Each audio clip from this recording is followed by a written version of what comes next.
ಶ್ರೀ ಪರಮಾತ್ಮನೇ ನಮಃ. ಶ್ರೀಮದ್ಭಗವದ್ಗೀತಾ ಅಥ ಚತುರ್ಥೋಧ್ಯಾಯಃ.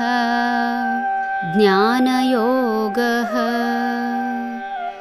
ಪರಿತ್ರಾಣಾಯ ಸಾಧೂನಾಂ ವಿನಾಶಾಯ ಚ ದುಷ್ಕೃತಾಂ ಧರ್ಮ ಸಂಸ್ಥಾಪನಾರ್ಥಾಯ ಸಂಭವಾಮಿ ಯುಗೆ ಯುಗೆ.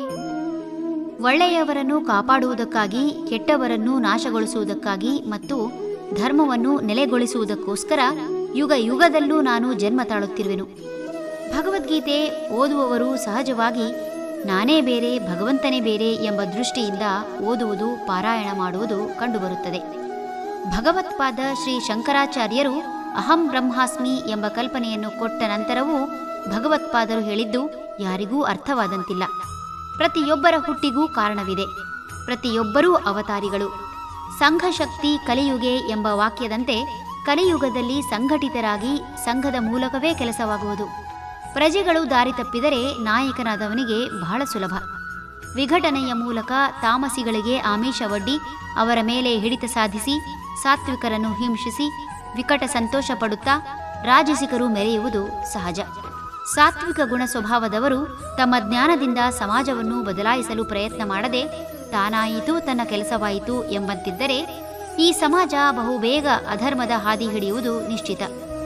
ಸಾತ್ವಿಕ ಗುಣದವರು ನಾಶವಾದಾಗ ಸಹಜವಾಗಿಯೇ ರಾಜಸಿಕ ಹಾಗೂ ತಾಮಸಿಕ ಜನರು ತಮ್ಮ ತಮ್ಮ ಗುಣಗಳಿಂದ ಸಮಾಜಘಾತುಕರಾಗುವುದು ನಿಶ್ಚಿತ. ಒಳ್ಳೆಯವರು ಕೆಟ್ಟವರು ಎಂಬ ವರ್ಗೀಕರಣ ಅವರು ಮಾಡುವ ಕೆಲಸದ ಮೂಲಕವೇ ಅರಿವಿಗೆ ಬರಲು ಸಾಧ್ಯ. ಕಾರಣ ಪಾಪವೂ ಇಲ್ಲ, ಪುಣ್ಯವೂ ಇಲ್ಲ. ಮಾಡಿದ ಕೆಲಸ ಬಹುಜನಕ್ಕೆ ಹಿತವಾಗಿದ್ದರೆ, ಅರ್ಥಾತ್ ಸಮಾಜಮುಖಿಯಾಗಿದ್ದರೆ ಪುಣ್ಯ ಎನ್ನಬಹುದು.